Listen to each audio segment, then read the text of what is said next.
இன்றைக்கி நம்ம சிந்தனையெல்லாம் வேறு மாதிரி இருக்குது. ஒருத்தன் நடுத்தெருவில் உட்காந்து அழுதுகிட்டு இருந்தான். அந்த வழியாக வந்தவர் கேட்டார், ஏன்ப்பா அழற அப்படின்னு கேட்டார்.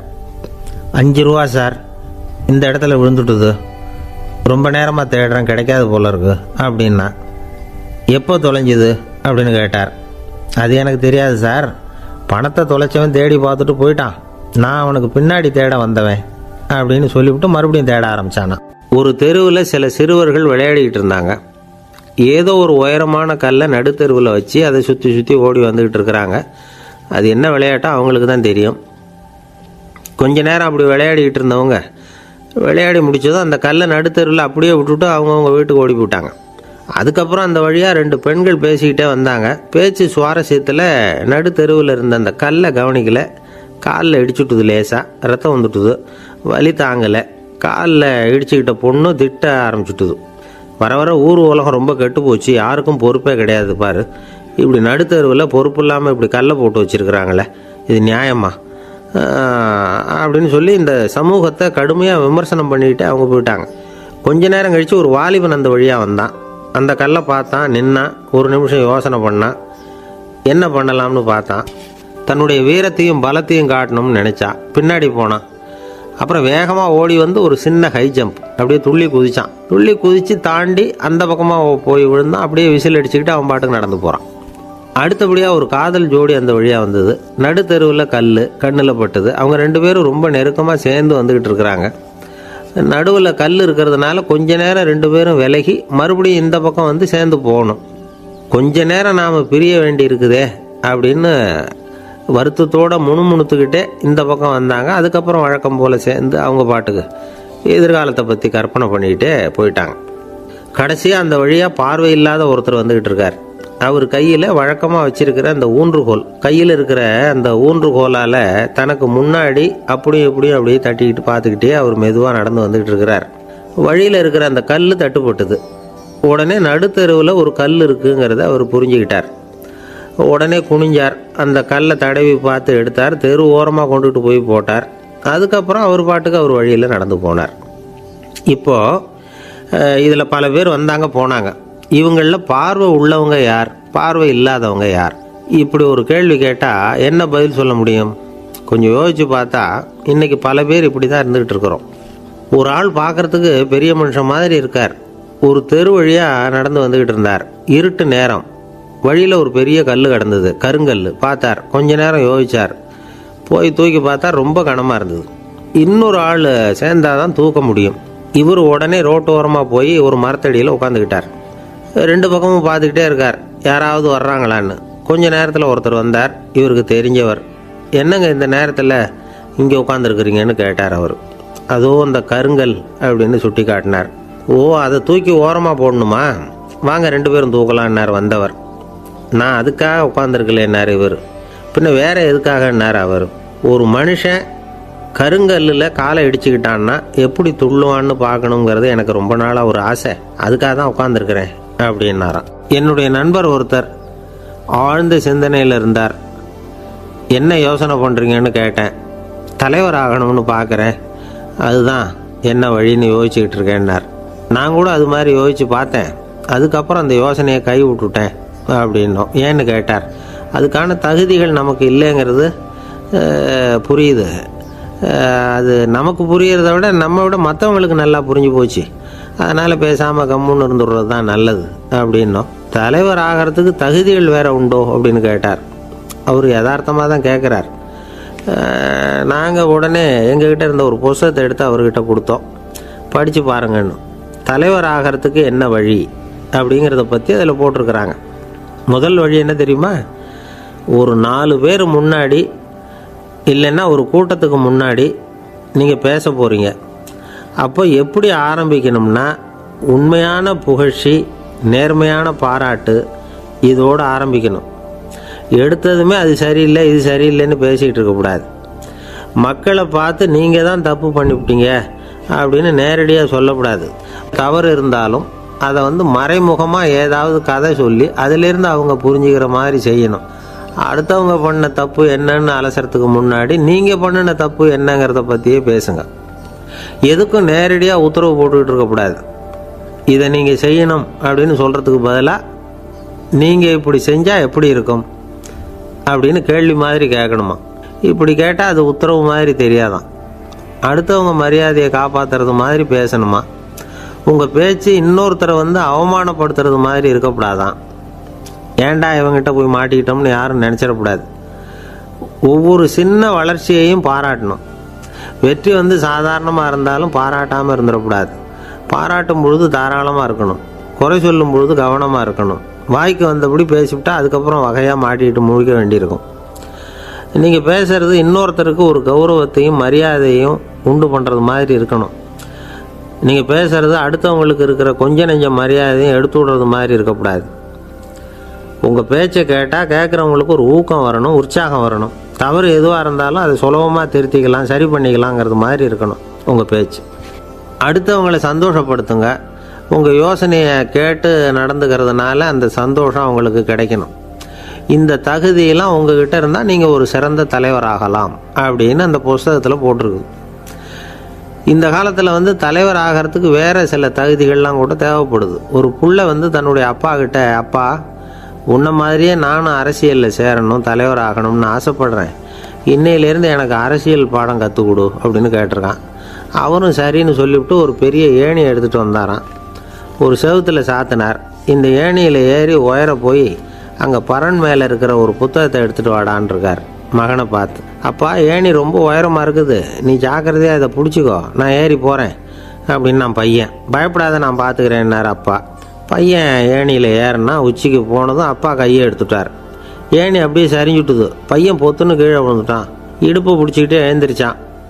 என்னப்பா இது, இப்படி என்னை ஏற விட்டுட்டு கையை விட்டுட்டியே, இப்படி கை விடலாமா அப்படின்னு கத்தியிருக்கான். அப்பா நிதானமாக சொன்னாராம், அவசரப்படாதேப்பா, அரசியலில் இதுதான் முதல் பாடம், பெத்த அப்பனாக இருந்தாலும் அவனை நம்பாதே அப்படின்னு உபதேசம் பண்ண ஆரம்பித்தார். அன்பாக இருக்கணும்னு அநேக பெரியவங்க சொல்லியிருக்கிறாங்க.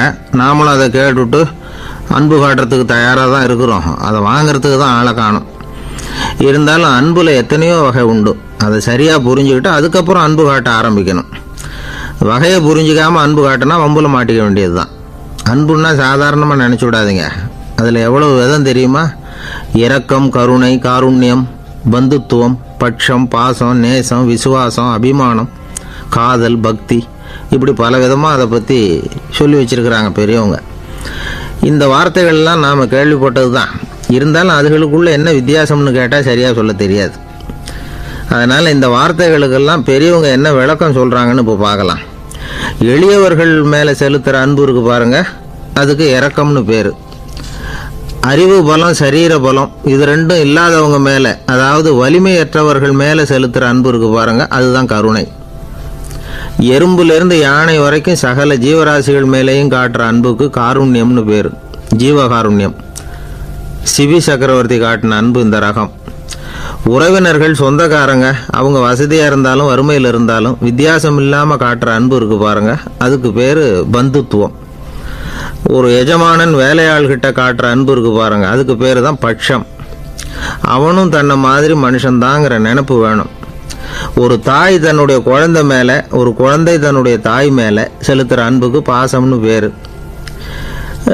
ஈருடல் ஓர் உயிர்னு நினைக்கிறது இது. ராமரும் கௌசலையும் இதுக்கு உதாரணம். தம்மை ஒத்த நண்பர்கள் கிட்ட செலுத்துகிற அன்புக்கு நேசம்னு பேர். வயசு, செல்வம், அந்தஸ்து, இந்த வித்தியாசமெல்லாம் பார்க்காம அவங்க சுக துக்கத்தில் சமபங்கு எடுத்துக்கிறது இது. கிருஷ்ணன் குசேலர்கிட்ட காட்டினது இந்த ரகம். வேலை செய்கிறவன் முதலாளிகிட்ட காட்டுற அன்புக்கு விசுவாசம்னு பேர். தேசத்து மேலேயும் தாய்மொழி பேர்லையும் செலுத்துகிற அன்புக்கு அபிமானம்னு பேர். தேசாபிமானம்னு சொல்கிறோமே, இதுதான். ஒரு கணவன் மனைவி பேரில் காட்டுற அன்புக்கு காதல்னு பேர். கடவுள் பேரில் செலுத்துகிற அன்புக்கு பக்தின்னு பேர். இப்படி அன்புல பல ரகம் இருக்கிறப்போ அதில் உள்ள வித்தியாசம் தெரியாமல் இடம் மாற்றி அன்பு காட்டினா இடைஞ்சல் தான். சரி, இந்த அன்பை பற்றி விஞ்ஞானம் என்ன சொல்லுது தெரியுமா?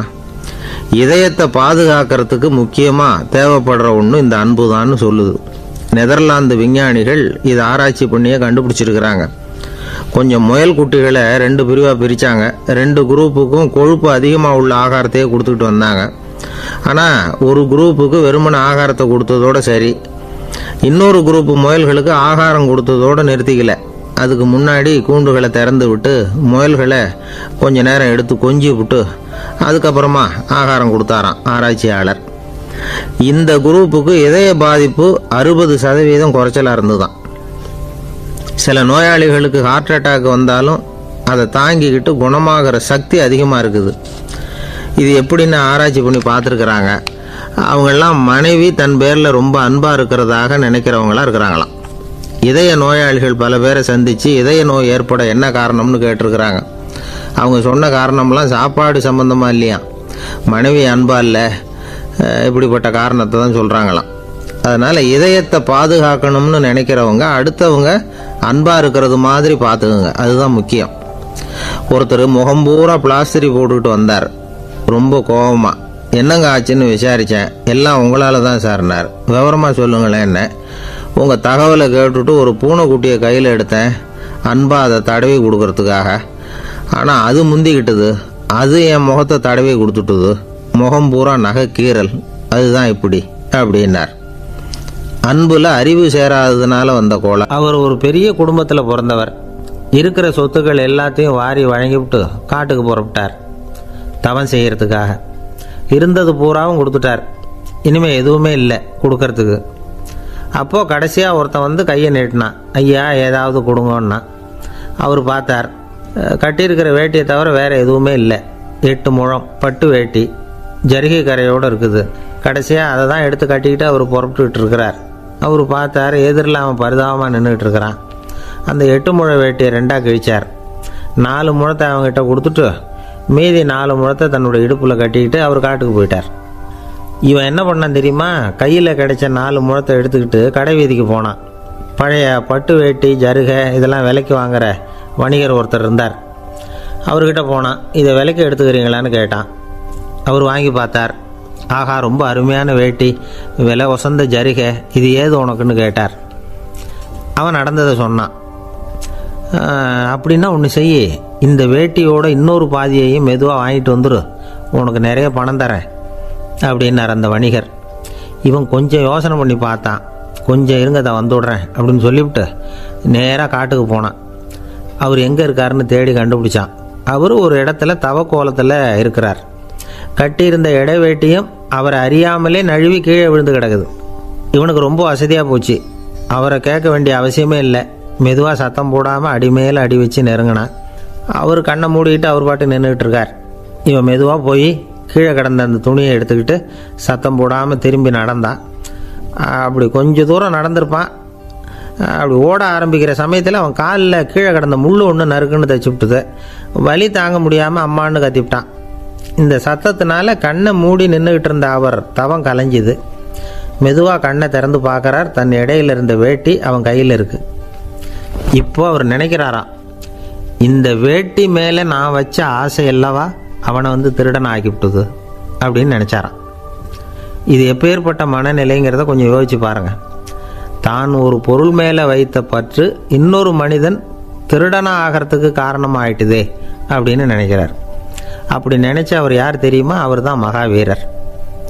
இழந்துட்டேங்கிறியே, நீ என்னத்தை கொண்டு வந்த இங்கே இழக்கிறதுக்கு? நீ என்னத்தை உண்டாக்குன இது அழிஞ்சுட்டுதுன்னு சொல்கிறதுக்கு? இது அவருடைய சிந்தனை.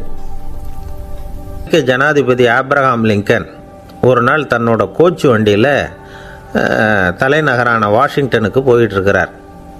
கோச்சு வண்டி ஒரு சாலையில் போயிட்டுருக்கு. அந்த சாலைக்கு ஒரு பக்கத்தில் பயங்கரமான சதுப்பு நிலம். சதுப்பு நிலம்னா அது புதைகுழி, புதை மணல்ங்கிறோம்ல, அது மாதிரி. அந்த சதுப்பு நிலத்தில் யாராவது மாட்டிக்கிட்டா அவ்வளோதான், ஆளை கொஞ்சம் கொஞ்சமாக உள்ளே அமுக்கிவிடும். தப்பிச்சு கரையிறது கஷ்டம். அப்படிப்பட்ட நிலம் அது. ஆப்ரஹாம் லிங்கன் ஏதோ ஒரு முக்கியமான அரசாங்க வேலையாக போயிட்டு திரும்பி வந்துக்கிட்டு இருக்கிறார். அதனால் அந்த சமயத்தில் அவர் விலை வசந்த ஆடைகளை அணிஞ்சிருக்கிறார். அப்படி அவர் அந்த கோச்சு வண்டியில் வந்துக்கிட்டு இருக்கிறாரு. அந்த சமயத்தில் ஒரு காட்சி அவர் கண்ணில் பட்டுட்டுது. என்ன தெரியுமா? ரோட்டுக்கு பக்கத்தில் இருந்த சதுப்பு நிலத்தில் ஒரு இளம் பன்றி குட்டி சிக்கிக்கிட்டு தவிச்சிக்கிட்டு இருக்குது.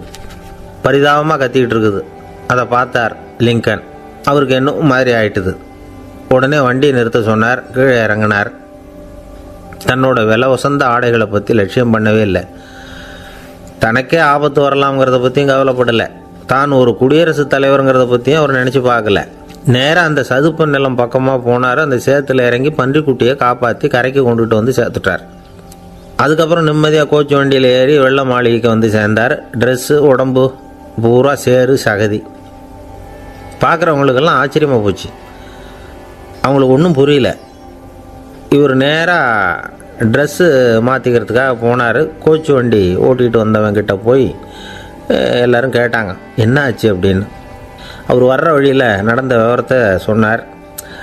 ஆபிரகாம் லிங்கனுடைய இந்த இறக்க குணத்தை எல்லாரும் பாராட்டினாங்களாம், புகழ்ந்தாங்களாம். ஆனால் இதுக்கு லிங்கன் என்ன பதில் சொன்னார் தெரியுமா? தயவு பண்ணி இந்த புகழ்ச்சியான பேச்சையெல்லாம் ஒதுக்குங்க, அதெல்லாம் வேணாம்.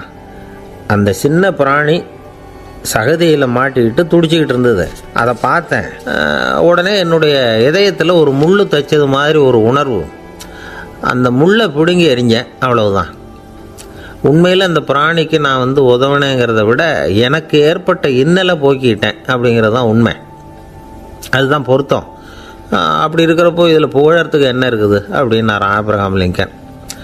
எவ்வளவு யதார்த்தமான வார்த்தைகள் பாருங்கள். இந்த காலத்தில் நம்மளையும் பல பேர் அப்படி உண்டு. நீச்சல் தெரியாத ஒரு ஆள் தண்ணியில் இறங்கிட்டான். தண்ணி ஆழங்கிறது அப்புறமா தான் தெரிஞ்சுது. தத்தளிக்க ஆரம்பிச்சுட்டான். வாழ்னு கத்துறான். கரையில் நின்றுக்கிட்டு இருந்த ஒருத்தர் இதை பார்த்தார். உடனே அவருக்கு இதயத்தில் முள் தைச்சது மாதிரி ஒரு உணர்வு. உடனே குபீர்னு தண்ணியில் பாய்ஞ்சார். அவரை காப்பாற்றி கரைக்கு கொண்டுட்டு வந்து சேர்த்தார். இதை பார்த்துக்கிட்டு இருந்த இன்னொருத்தர் காப்பாற்றின அந்த ஆளை பாராட்டி புகழ்ந்தார். என்ன புகழாதீங்க சார் அப்படின்னார் அவர். ஏன்னு கேட்டார் இவர். நான் அந்த ஆளை ஏன் காப்பாற்றினேன் தெரியுமா? அவன் நேற்றுக்கு என்கிட்ட 300 ரூபா கடன் வாங்கியிருக்கிறான். இவன் தண்ணியில் போட்டான்னா நான் கொடுத்த கடனும் தண்ணியில் போடும். அதனால தான் விழுந்து காப்பாற்றினேன் அப்படின்னா அந்த ஆள். ஒருத்தர் ரொம்ப அவசரமாக போய்கிட்டு இருந்தார். எங்கே சார் போகிறீங்கன்னு கேட்டோம். எனக்கு வேண்டியப்பட்ட ஒருத்தருக்கு குழந்தை பிறந்திருக்கிறதாக செய்தி வந்திருக்கு, அதுதான் ஆஸ்பத்திரிக்கு போயிட்டுருக்கேன், பார்த்துட்டு வரலாம்னு அப்படின்னார். அப்படின்னா கொஞ்சம் இப்படி உட்காருங்க அப்படின்னோம். சில விவரம்லாம் சொல்கிறேன், கேட்டுக்கிட்டு போங்க அப்படின்னோம். உட்காந்தார். அப்புறம் சொல்ல ஆரம்பித்தோம். புதுசாக பிறந்திருக்கிற ஒரு குழந்தைய பார்க்க போகிறதுன்னா அது சாதாரண விஷயம் இல்லை. அதில் ரொம்பவும் கவனமாக நடந்துக்கணும். புது குழந்தைக்கு நோய் சுலபமாக தொற்றும். முக்கியமாக காற்று மூலமாக பரவுகிற நோய்கள் சுலபமாக வந்துடும். அதனால் நமக்கு உடம்பு சரியில்லைன்னா குழந்தைய விட்டு கொஞ்சம் தள்ளியே இருக்கிறது தான் நல்லது. பெரியவங்களை பொறுத்த வரைக்கும் சாதாரணமாக உள்ள ஒரு கிருமி கூட குழந்தைய பொறுத்த வரைக்கும் ரொம்ப மோசமான ஒரு கிருமியாக இருக்கும். சில வெளிநாடுகளில் எப்படி தெரியுமா? பிறந்த குழந்தை தூங்கிக்கிட்டு இருக்கிற ஒரு ரூமுக்கு போகணும்னா போகிறவங்க முகமூடி போட்டுக்கணும், காலணிகளை மாற்றிக்கணும், அவ்வளவு சுத்தமாக உள்ளே போய் பார்த்துட்டு வரணும். பொதுவாக சில ஆஸ்பத்திரிகளில் பார்த்திங்கன்னா பார்வையாளர்கள் நேரத்தில் விசிட்டிங் ஹவர்ஸ் தாயை விட்டு குழந்தைய தனியாக பிரித்து வச்சுருவாங்க. எதுக்குன்னு நினைக்கிறீங்க? அந்த நேரம் பல பேர் வருவாங்க போவாங்க. அவங்க கை கால் சுத்தமாக இருக்காது. சுத்தம் இல்லாத கைகள் மூலமாக கிருமிகள் பரவும். சுத்தம் இல்லாத கைன்னா மண்ணு தூசி படிஞ்சிருக்கிற கை மட்டும்தான் அர்த்தம் இல்லை. சாலையில் கையை வீசிக்கிட்டு நடந்து வர்றீங்க, குழந்தைய பொறுத்த வரைக்கும் அது கூட சுத்தம் இல்லாத கை தான். தாயை தவிர மற்றவங்க குழந்தைய தூக்காமல் பார்த்துக்கிறது நல்லது. தாய் கூட அளவோடு கொஞ்சிறதோடு நிறுத்திக்கணும். புதுசாக ஒரு குழந்தைய பெற்றுருக்கிற பொண்ணுக்கிட்ட மற்ற தாய்மார்கள் ஏதாவது சொல்லிக்கிட்டே இருப்பாங்க. குழந்தைய அப்படி வளர்க்கணும் இப்படி வளர்க்கணும் அப்படின்னு ஏதாவது அட்வைஸ் பண்ணிக்கிட்டே இருப்பாங்க. இப்படி ஓவராக அறிவுரை பண்ணுறது அந்த பொண்ணை குழப்பி விட்டுரும். அதனால் அப்படிலாம் பண்ணக்கூடாது. அந்த பெண்ணே ஏதாவது கேட்டால் கூட டாக்டர் சொல்ல வேண்டிய விவரங்களை எல்லாம் நாமே சொல்லிகிட்டு இருக்கக்கூடாது. புதுசாக பிறந்திருக்கிற குழந்தைய மட்டும்தான் இப்படி பார்க்கணும்னு இல்லை. ஒரு நோயாளி குழந்தைய பார்க்க போகிறதுனா கூட ரொம்ப எச்சரிக்கையாக தான் நடந்துக்கணும். ஒரு தின்பண்டமோ விளையாட்டு சாமானோ அந்த குழந்தைக்கு நாம் வாங்கிட்டு போகிறதா வச்சுக்குவோம். அதை நேராக கொண்டுகிட்டு போய் அந்த குழந்தைகிட்டே கொடுக்கக்கூடாது. அதோட அப்பா அம்மா கிட்ட ரகசியமாக கொடுக்கலாம். அவங்க முடிவு பண்ணட்டும் குழந்தைகிட்ட அதை கொடுக்கலாமா வேண்டாமாங்கிறத. அவங்களுக்கு தான் தெரியும் அதோட மனசும் உடம்பும். உங்கள் அக்கறையை காட்டுறதா நினச்சிக்கிட்டு குழந்தை வாயில் எதையும் கொண்டுட்டு போய் போடாதீங்க. போகிறப்போ உங்கள் வீட்டு குழந்தையும் அழைச்சிட்டு போகாதீங்க. இது நோயை வாங்கிட்டு வந்துடும், அல்லது புதுசாக ஒரு நோயை அதுக்கிட்ட கொடுத்துட்டு வந்துடும். என்னதான் உங்களுக்கு பழக்கமான குழந்தையாக இருந்தால் கூட அதுக்கு விருப்பம் இல்லைன்னா பேசக்கூடாது. அங்கே போய் அவங்க பள்ளிக்கூடத்தை ஞாபகப்படுத்திகிட்டு இருக்கக்கூடாது. நோயில் இருக்கிறப்ப ஸ்கூலை பற்றி பேச அது விரும்பாது. ஆஸ்பத்திரி விட்டு வெளியில் புறப்படுறப்போ குழந்தைகிட்ட சொல்லணும்னு அவசியம் இல்லை. அதோட அப்பா அம்மா கிட்ட சொல்லிவிட்டு புறப்பட்டா போதும், குழந்தை கோபிச்சிக்காது. சமூக சம்பிரதாயத்தை பற்றி அது கவலைப்படுறதில்ல. இப்படி எல்லா விவரமும் நம்ம எதிரில் உட்காந்துருந்தவங்க கிட்ட சொல்லி முடித்தோம். ரொம்ப நன்றி சார் அப்படின்னு சொல்லிவிட்டு அவர் புறப்பட்டார். குழந்தைங்க கொஞ்சம் வளர்கிற வரைக்கும் தான் நாம் எச்சரிக்கையாக இருக்கணும்னு இல்லை, வளர்ந்த பிறகு இன்னும் எச்சரிக்கையாக இருக்கணும். ஒரு பையன் பள்ளிக்கூடத்துலேருந்து திரும்பி வீட்டுக்கு வந்தான். முகம் பூரா நகத்தால் கீறி இருந்தது. அப்பா பார்த்து பயந்துட்டார். யாருடா உன்னை இப்படி பண்ணது அப்படின்னார். என் கூட படிக்கிற இன்னொரு பையன்னா. நாளைக்கு உன் கூட பள்ளிக்கூடத்துக்கு வர்றேன், நீ எனக்கு அவனை அடையாளம் காட்ட முடியுமான்னார். அது ரொம்ப சுலபம் நான் பையன். எப்படின்னார் அப்பா. அவன் காதில் ஒன்று கையோடு எடுத்துகிட்டு வந்திருக்கிறேன், இதோ என் பையில் தான் வச்சுருக்கேன் அப்படிங்கிறான் அந்த பையன். ஒருத்தர் இருக்கார், நல்ல உத்தியோகத்தில் தான் இருக்கிறார். ஆனால் எப்போ பார்த்தாலும் முகத்தை வெறுப்பாக வச்சுருப்பார். அப்படியே வருவார் போவார். ஏன் சார் இப்படி இருக்கிறீங்க அப்படின்னு விசாரித்தோம். ஏன்டா இந்த வேலைக்கு வந்தோம்னு இருக்குது சார் அப்படின்னார். உங்கள் வேலை உங்களுக்கு பிடிக்கலையா அப்படின்னு கேட்டோம். இல்லைன்னார். இப்படிப்பட்டவங்க வெற்றிகரமான வாழ்க்கை வாழ முடியாது. இது நிபுணர்கள் கருத்து. வேலையை நேசிக்க தெரிந்தவர்கள் வெற்றி பெறுவார்கள் அப்படிங்கிறாங்க அவங்க. எந்த துறையாக இருந்தாலும் சரி, அந்த துறையில் வெற்றிகரமாக இருக்கிறவங்கள விசாரித்து பாருங்கள். எனக்கு என்னுடைய வேலை ரொம்ப பிடிக்கும் அப்படின்னு சொல்கிறவங்களாக தான் இருப்பாங்க. அப்படி இருந்தால் தான் அது வெற்றிகரமாக இருக்க முடியுது அவங்களால. ஒருத்தனுக்கு பிடித்தமான பொழுதுபோக்கே அவனுடைய தொழிலாக இருந்துட்டுதுன்னா அவனை மாதிரி கொடுத்து வச்சவன் வேறு யாரும் இல்லை அப்படிங்கிறார் பெர்னாட் ஷா. ஒரு தடவை மன்னர் ஹுமாயூன் உயிரை தண்ணீர் மொண்டு ஊற்றுகிற தொழிலாளி ஒருத்தர் காப்பாற்றினாராம் அந்த ஹுமாயூன் உயிரை. உடனே மன்னர் கேட்டிருக்கார், உனக்கு என்ன வேணும்னாலும் கேளு தரேன், உயர் பதவி வேணுமா அப்படின்னு கேட்டாராம். மன்னா, மக்களின் தாகம் தீர்க்கக்கூடிய இந்த பணியை விட உயர்ந்தது உண்டா அப்படின்னாராம் அந்த தொழிலாளி. அவரால் அவருடைய வேலையை நேசிக்க முடிஞ்சுது, அதனால் மகிழ்ச்சியாக இருக்க முடிஞ்சுது. நாமெல்லாம் அப்படி இல்லை, வேலை கிடைக்கிற வரைக்கும் கிடைச்சா போதும் அப்படின்னு இருக்கோம். கிடைச்சதுக்கப்புறம் ஏன்டா இந்த வேலைக்கு வந்தோம்னு ரொம்பவும் அழுத்துக்குவோம். சரி, நாம் இருக்கிற இடத்துல நாம் வெற்றிகரமாக இருக்க வழி உண்டா அப்படின்னா உண்டுன்னு சொல்கிறாங்க.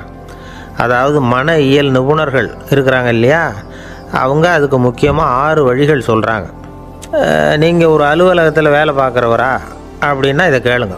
அதாவது உங்கள் மேலதிகாரி எதிர்பார்ப்புக்கு தகுந்த மாதிரி உங்கள் வேலை இருக்குதா? அப்படி இல்லைன்னா முதல்ல உங்கள் வேலையின் தரம் உயரணும். உங்களுக்கு மேலே கீழே வேலை பார்க்குற பணியாளர்கள்கிட்ட நல்ல விதமாக பழகிறீங்களா? அந்த உறவு முறையில் ஏதாவது குறை இருந்தால் அதை கண்டுபிடிச்சி சரி பண்ணுங்கள். நம்பிக்கைக்கு உரியவர் அப்படின்னு நீங்கள் பேர் எடுக்கணும். நீங்கள் எடுக்கிற முடிவு நல்ல முடிவாக தான் இருக்கும் அப்படின்னு அடுத்தவங்க சொல்லணும். உங்கள் தோற்றத்துக்கு முக்கியத்துவம் கொடுங்க. இது மனம் உடல் ரெண்டும் சம்மந்தப்பட்டது. அதனால் மனசையும் ஆரோக்கியமாக வச்சுருக்கணும், உடம்பையும் ஆரோக்கியமாக வச்சுருக்கணும். உங்களுடைய நிர்வாகம் செயல்படுற விதத்தை நல்லா புரிஞ்சு வச்சுக்கணும். உங்களுடைய நிர்வாகம் இப்போ ஒரு காரியம் செய்யுதுன்னு வச்சுங்க, ஏன் அப்படி செய்யுது, எதுக்காக அப்படி செய்யுது, அதனுடைய குறிக்கோள் என்ன, அது நீடிக்கிறதுக்கு காரணம் என்ன, இதையெல்லாம் தெரிஞ்சுக்கணும். சிரிப்புக்கு வஞ்சகம் பண்ணக்கூடாது, நல்லா சிரிக்கணும், அப்போ தான் அது திரும்ப கிடைக்கும். கடந்த கால தோல்வியை பற்றி கவலைப்படக்கூடாது. முதலாளி விருப்பம் தெரிஞ்சு நடந்துக்கிறது நல்லது தான். அதுக்காக காக்கா பிடிக்கணுங்கிற அவசியம் இல்லை. உங்களுக்கு ஒரு பொறுப்பான வேலை கிடைக்குது, உடனே சத்தம் குழப்பம் அப்படின்னு சூழ்நிலையை இறுக்கமாக ஆக்கிடக்கூடாது. எந்த சூழலையும் இயல்பாக கையாளக்கூடியவர் அப்படிங்கிறத காட்டணும். இதெல்லாம் உங்கள் துறையில் நீங்கள் வெற்றி பெற நிபுணர்கள் சொல்கிற யோசனைகள். இவ்வளவு விவரமும் சொல்லிவிட்டு ஒருத்தரை பார்த்து கேட்டோம், இப்போ சொல்லுங்கள், நீங்கள் செய்கிற வேலை உங்களுக்கு பிடிச்சிருக்குதா அப்படின்னோம். ரொம்ப ரொம்ப பிடிச்சிருக்குது அப்படின்னார். சரி, என்ன செஞ்சிட்ருக்குறீங்க அப்படின்னு கேட்டோம். சும்மா தான் இருக்கிறேன் அப்படின்னார் அவர். அள்ள அள்ள குறையாதது அட்சய பாத்திரம், அது நமக்கு தெரியும், கேள்விப்பட்டிருக்கிறோம். ஆனால் போட போட நிரம்பாத ஒரு பாத்திரம் உண்டு. அது என்ன தெரியுமா? நம்மளில் பல பேர்கிட்ட அந்த பாத்திரம் உண்டு. அதுதான் பேராசை அப்படிங்கிற பாத்திரம். அதை நிறைவு செய்யவே முடியாது. பேராசையை பற்றி சுஃபி இலக்கியத்தில் ஒரு பிரபலமான கதை உண்டான். அதை ஒரு பெரியவர் எடுத்து சொல்லியிருக்கிறார். ஒரு மன்னர் நகர்வலம் போயிட்டுருக்கார். ஒரு பிச்சைக்காரன் மன்னர் எதிரில் வரான். பிச்சை போடுங்கிறான். என்னுடைய அமைதியை கெடுக்காதே போங்கிறார் மன்னர். அவன் சிரிக்கிறான். அரசே, உங்களுடைய அமைதி கெடக்கூடிய நிலையில் இருந்தால் அதுக்கு பேர் அமைதியே கிடையாது அப்படின்னு நானா. எதிரில் நிற்கிறது வெறும் பிச்சைக்காரன் இல்லை, யோகி அப்படிங்கிறத மன்னர் புரிஞ்சுக்கிட்டார். துறவியே, உங்களுக்கு என்ன வேணும்னாலும் கேளுங்க, கொடுக்குறேன்னாராம். அந்த துறவி மறுபடியும் சிரிக்கிறார். அரசே, உங்களால் முடியாததையெல்லாம் கொடுக்க முடியும்னு சத்தியம் செய்யாதீங்க அப்படின்னார். மன்னருக்கு கோபம் வந்துட்டுது. என்ன இவர் இப்படி சொல்கிறாரு அப்படின்னு நினச்சார். நகர்வலத்தை பாதியிலேயே நிறுத்தினார். வாங்க அரண்மனைக்குன்னார். துறவியை அழைச்சிக்கிட்டு அரண்மனைக்கு வந்துட்டார். துறவி தன்கிட்ட இருந்த பிச்சை பாத்திரத்தை நீட்டினார். இது நிறைய எனக்கு பொற்காசுகள் வேணும் அப்படின்னாராம். அவ்வளவு தானா, இது ஒரு பெரிய காரியமா அப்படின்னு கையை தட்டினாராம் மன்னர். ஒரு பெரிய தாம்பாளம் நிறைய பொற்காசுகள் வந்து சேர்ந்தது. அதை அள்ளி போட்டார். போட போட அந்த பிச்சை பாத்திரம் நிரம்பவே இல்லை. பொற்காசுகள் போட போட அவ்வளவையும் உள்ளே வாங்கிக்கிட்டே இருக்குது. அரசாங்க கஜானாவே காலி ஆகிட்டுது. மூட்டை மூட்டையாக பொற்காசுகளை கொட்டி பார்த்துட்டாங்க. அது முழுங்கிக்கிட்டே இருக்குது. கடைசி வரைக்கும் அந்த பிச்சை பாத்திரம் வந்து நிரம்பவே இல்லை. அரசர்கிட்ட இருந்த கர்வம் போயிட்டுது. அப்படியே பொத்துன்னு துறவி காலில் விழுந்தார். அப்போ அந்த துறவி சொன்னாராம், மன்னா, இந்த பிச்சை பாத்திரத்தை உங்களால் மட்டும் இல்லை, வேறு யாராலையும் நிரப்ப முடியாது. அதுக்கு என்ன காரணம்னா, இது வந்து சாதாரண பிச்சை பாத்திரம் இல்லை, பேராசைகளோடு வாழ்ந்து செத்துப்போன ஒரு மனிதனின் மண்டை ஓடுது அப்படின்னாராம். பாருங்கள், இதுதான் அந்த சுஃபி இலக்கிய கதை. செத்த பிறகும் நிறைவு இல்லைன்னா அது எப்பேற்பட்ட பேராசையாக இருக்கும்னு யோசித்து பார்த்துங்க. நம்மால் ஒருத்தர் கல்யாணம் பண்ணிக்க பொண்ணு பார்த்துக்கிட்டு இருந்தார்.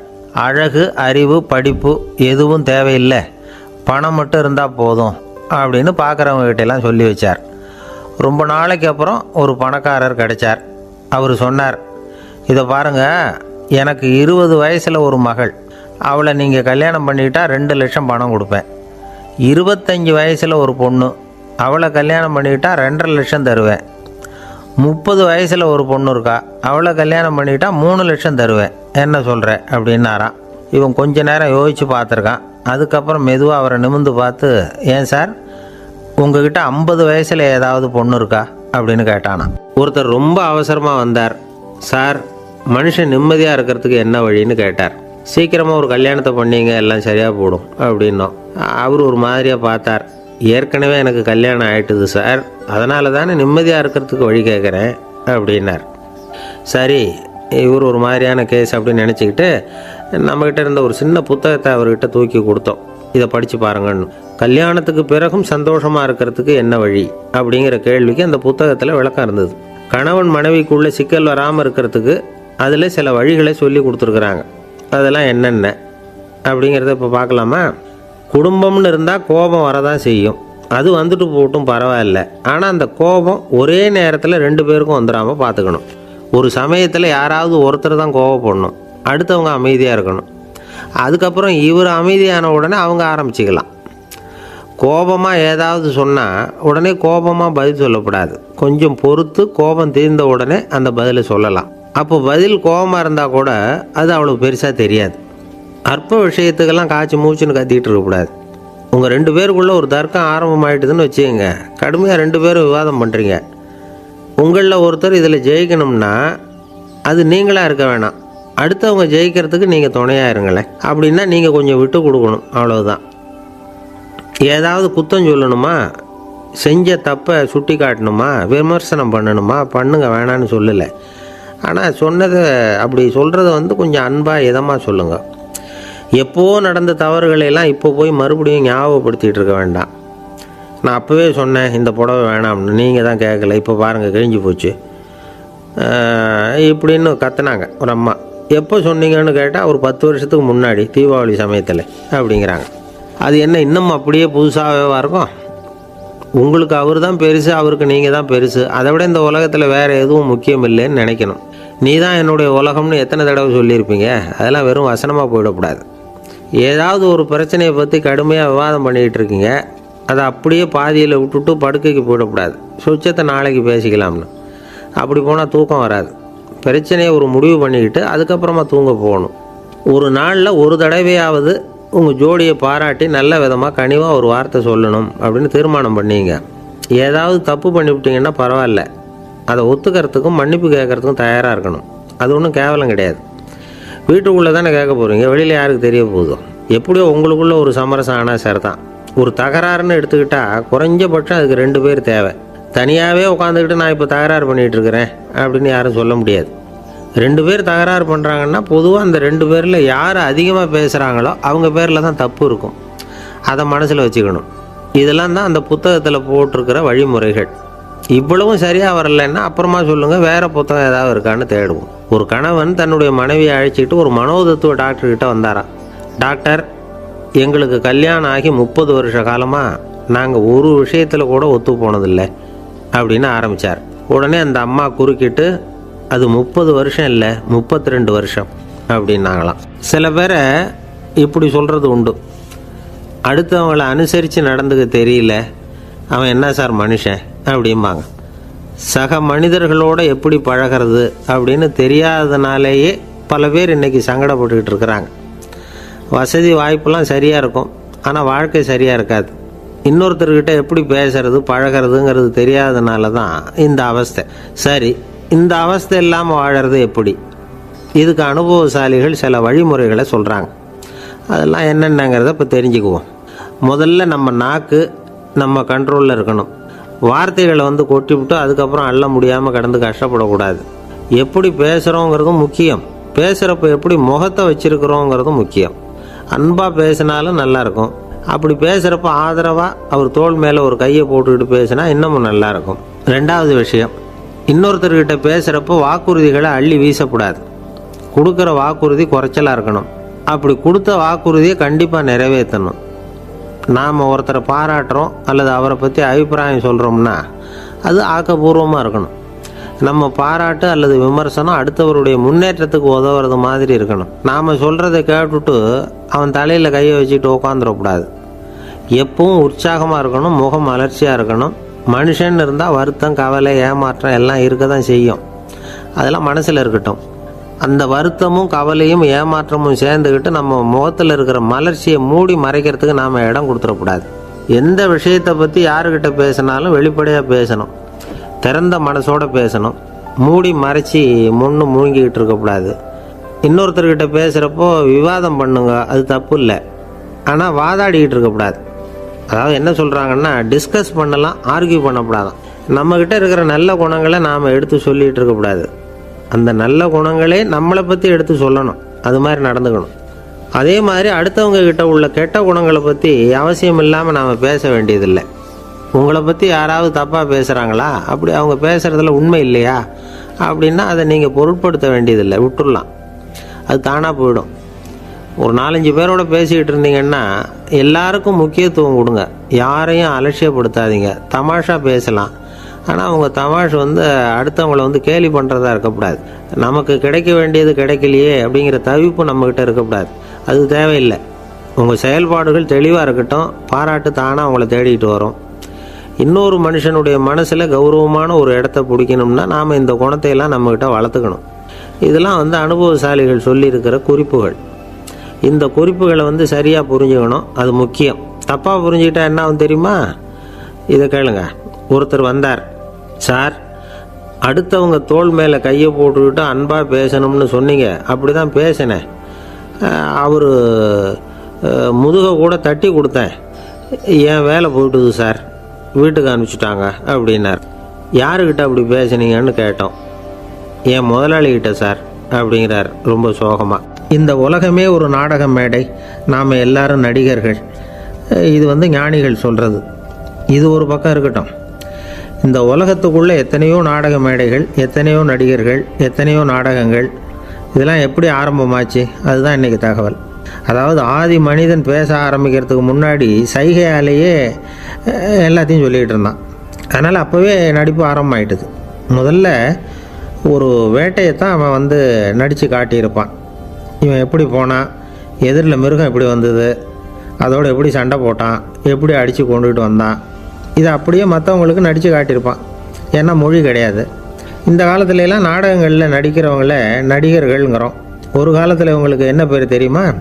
திஸ்பியர்கள் அப்படின்னு பேரான். இதுக்கு காரணம் உண்டு. அதாவது 2000 வருஷத்துக்கு முன்னாடி கிரீஸ் நாட்டில் திசிபியஸ் அப்படின்னு ஒரு ஆள் இருந்தான். அவன் ஒரு பெரிய நாடக கலைஞன். அவன் சில இளைஞர்களை சேர்த்துக்கிட்டான், பயிற்சி கொடுத்தான், நாடக குழுவை உருவாக்கினான். நடிகர்களையும் நாடகத்துக்கு தேவையான பொருள்களையும் ஏற்றிக்கிட்டு போகிறதுக்கு ஒரு வண்டியையும் தயார் பண்ணான். அந்த வண்டியிலேயே அவன் வந்து கிரேக்க நாடு பூராவும் சுற்றினான். ஊர் ஊராக நாடகம் போட்டான். ஒரு ஊருக்கு போனதும் அங்கே நாடகம் நடத்த தியேட்டர் இருக்கா அப்படிங்கன்னெல்லாம் பார்க்குறதில்ல அவன். ஏன்னா அப்போலாம் தியேட்டர்னா என்னென்னு தெரியாது.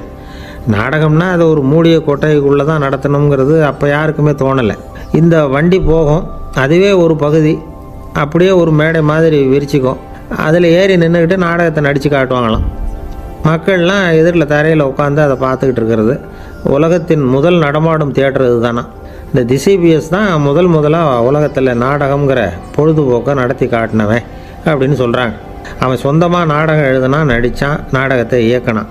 அதனால தான் அவனை வந்து first man of the theatre அப்படின்னு சொல்லுவாங்க. அவன் தான் நாடக மேடையின் முன்னோடி. கிரேக்கர் காலத்திலேயே நாடக ஆசிரியர்கள், நடிகர்கள், ரசிகர்கள் இவங்கெல்லாம் உருவாயிட்டாங்களாம். நாடகத்தின் சரித்திரத்தில் இந்த 3 பிரிவும் ரொம்ப முக்கியம். அதாவது கிரேக்க தியேட்டர்கள்லாம் திறந்த வெளி மேடைகள் தான். பெரும்பாலும் மலைச்சரிவுகள், அதுவே படிப்படியாக பண்ணியிருப்பாங்க. கீழே அரைவட்ட வடிவில் மேடை, அதுக்கு ஆர்கெஸ்ட்ரான்னு பேர்.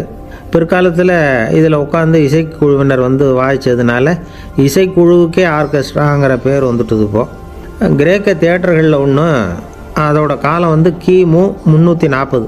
அதை இன்னமும் பாதுகாத்து வச்சுருக்கிறாங்களாம். எபிடாரஸ் அப்படிங்கிற இடத்துல அது இருக்குதான். இன்னமும் அந்த தியேட்டரை பயன்படுத்திக்கிட்டு வர்றாங்களாம். சிறந்த கிரேக்க நாடகங்கள்லாம் அங்கே நடிக்கிறாங்களாம்.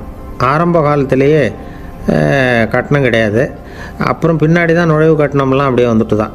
நடிகர்கள் வந்து பளபளப்பான ஆடைகள் உடுத்தியிருப்பாங்களாம். இந்த குதிகால் உயர்ந்த காலணிகள் போட்டிருப்பாங்களாம். இதெல்லாம் பழைய குறிப்புகள். பலவிதமான உருவங்களில் மாஸ்க் அப்படின்னு சொல்லப்படுற முகமூடி. அதனால் ஒரே நடிகர் பல வேடங்களில் நடிக்கிறது உண்டான். ஆரம்பத்தில் பெண் நடிகர்கள் கிடையாது, எல்லாம் ஆண் நடிகர்கள் தான். ரோமானியர்கள் தான் முதல் நிரந்தர நாடக மேடையை கட்டினவங்க. அதுதான் முதல் தியேட்டர். கிமு 1048 காலகட்டத்தில் பாம்பிங்கிற நகரத்தில் அதை கட்டியிருக்கிறாங்களாம். கிரேக்க ரோமானிய தியேட்டர்களின் அடிப்படையிலேயே இந்த இத்தாலிய வடிவமைப்பாளர்கள் இந்த குதிரை லாட வடிவில் ஒரு ஆடிட்டோரியத்தை உருவாக்கினாங்களாம். இப்படி அதை பற்றி நிறைய தகவல் இருக்குது. 1576 லண்டனில் இந்த வின்ஸ்பர்ரி, அப்புறம் இந்த பில்ட்ஸில், அப்புறம் ஜேம்ஸ் இப்படிங்கிற ஒரு முயற்சியால் தான் இங்கிலாந்தில் முதல் தியேட்டர் உருவாச்சான். அப்படி ஒருத்தர் இருந்தாராம். உலக நாடக மேடையின் வரலாறு இதுதான். அதாவது இப்போல்லாம் அறிவியல் வளர்ச்சி அதிகமாகிட்டுது. திரைப்படம், தொலைக்காட்சி எல்லாம் வந்தாச்சு. ஒவ்வொரு வீடுமே ஒரு குட்டி தியேட்டர் மாதிரி ஆகிட்டுது. தொலைக்காட்சி முன்னாடி உட்காந்து எழுந்திருக்கவே மனசு வர்றதில்லை. ஒரு அம்மா ஒரு மனோதத்துவ டாக்டரை தேடிட்டு வந்தாங்களாம் இந்த காலத்தில். டாக்டர், எங்கள் வீட்டுக்காரர் எப்போ பார்த்தாலும் டிவி முன்னாடி உட்காந்துக்கிட்டு அதையே வெறிச்சு பார்த்துக்கிட்டு இருக்கிறார், உத்து பார்த்துக்கிட்டு இருக்கார், எனக்கு சந்தேகமாக இருக்குன்னாங்களாம். இது மனக்கோளாறு இல்லைங்க, ஆர்வக்கோளாறு, அவ்வளவுதான், இதுக்காக பயப்படாதீங்கன்னாரான் டாக்டர். அப்படி இல்லை டாக்டர், டிவி ஓடும் பொழுது நாம் எல்லாம் அதை பார்க்குறோம் சரி, ஆனால் அவர் அப்படி இல்லை, டிவியை நிறுத்தினதுக்கு அப்புறமும் அதையே உத்து பார்த்துட்டு உட்காந்துருக்கிறார், அதனால தான் சந்தேகப்பட்டு உங்ககிட்ட வந்தேன் அப்படின்னாங்களாம். ஒரு சின்ன பையன் வந்தான். அவனை பார்த்து ஒரு கேள்வி கேட்டோம். ஏன்ப்பா உங்கள் வீட்டில் அம்மா புத்திசாலியா அப்பா புத்திசாலியா அப்படின்னு. அவன் அலட்சியமாக நம்மளை பார்த்து சிரிக்கிறான். என்ன சார் இது, இந்த காலத்தில் இது கூட தெரியாமல் இருக்கிறீங்களே அப்படிங்கிறான்.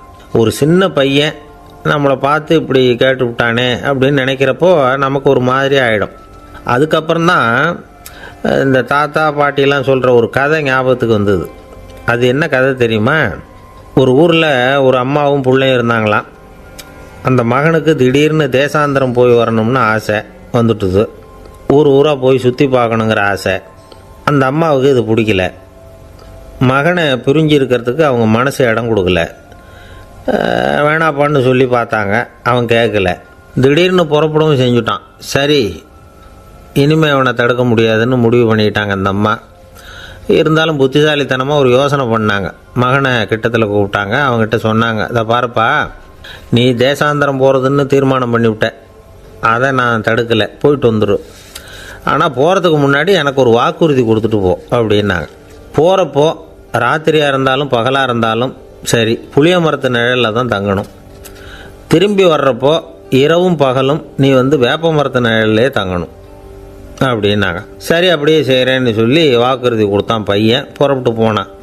போகிற வழியில் புளிய மரத்து நிழல்லே தங்கினான், தூங்கினான். அப்படி போய்கிட்டே இருந்தான். 7ஆவது நாள் அவன் உடம்பு சுகமில்லாமல் போயிட்டுது. ரொம்பவும் பலவீனமாயிட்டான். இனிமேல் நடக்க முடியாதுங்கிற நிலைமை வந்துட்டுது.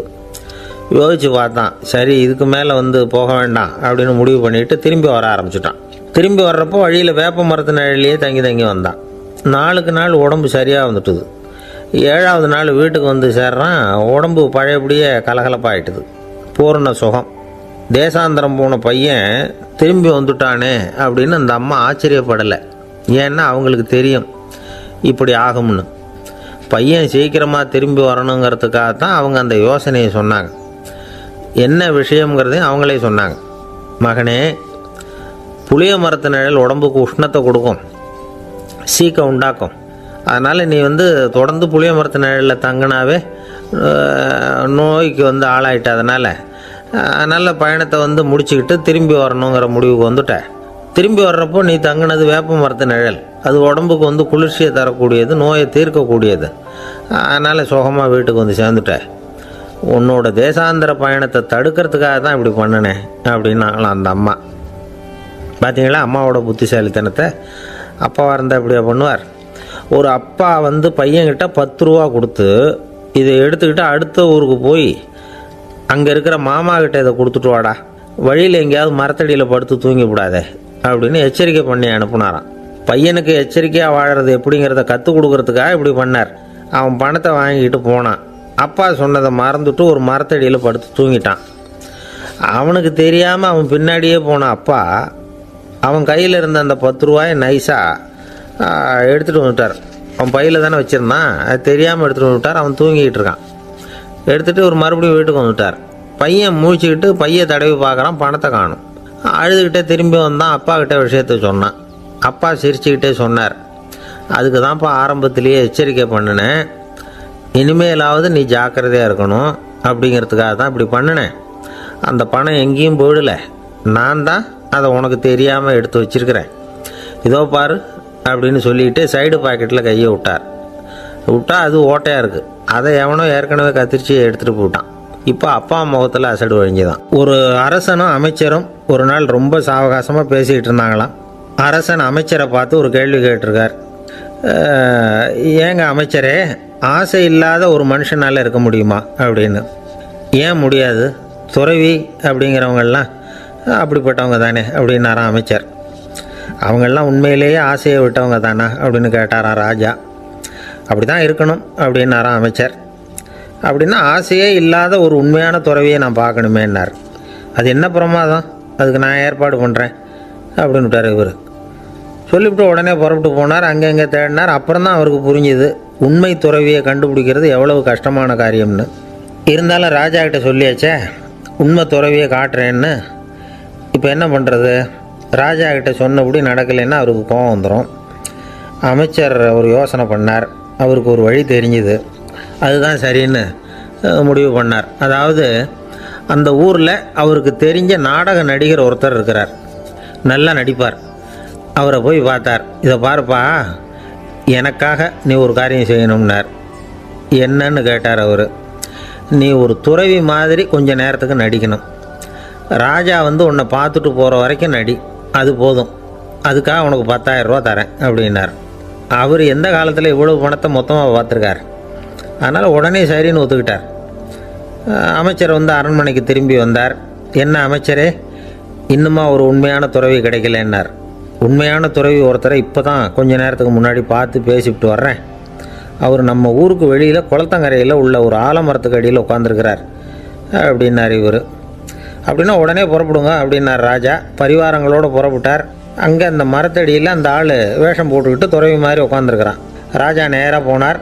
அந்த துறவி காலில் பொத்துன்னு விழுந்து வணங்கினார். உடனே ராணி அவர் காலில் விழுந்தாங்க. அடுத்தபடியாக அமைச்சர் விழுந்தார். அவருக்கு தெரியும் இது நம்ம ஆள் தான்னு. இருந்தாலும் என்ன பண்ணுறது, நேரம். அப்புறம் பரிவாரங்கள்லாம் துறவி காலில் விழுந்து ஆசீர்வாதம் வாங்கிட்டாங்க. ராஜா அப்புறமா தங்கத்தட்டில் பொண்ணையும் பொருளையும் வச்சு அந்த துறவிக்கிட்ட ரொம்ப பணிவாக நீட்டுறார். தாங்கள் தயவு பண்ணி இதை ஏற்றுக்கணும் அப்படின்னு வேண்டிக்கிட்டார். அந்த துறவி பற்றில்லாமல் அதை பார்த்தார். எல்லாத்தையும் திறந்துவிட்ட எனக்கு இதெல்லாம் எதுக்காக அப்படின்னு சொல்லி அதை மறுத்துட்டாராம். ஆஹா, உண்மையான துறவியை பார்த்துட்டோம் அப்படிங்கிற ஆனந்தம் அரசருக்கு. ரொம்ப நிம்மதியாக திருப்தியாக திரும்பி வந்தார் அரண்மனைக்கு. அதுக்கப்புறம் அமைச்சர் யாருக்கும் தெரியாமல் அந்த துறவிகிட்ட ஓடினார். சொன்ன பிரகாரம் பணத்தை நீட்டினார். இந்தாப்பா, நான் உங்ககிட்ட சொன்னபடி 10,000 ரூபா பணம் எடுத்துக்கோ.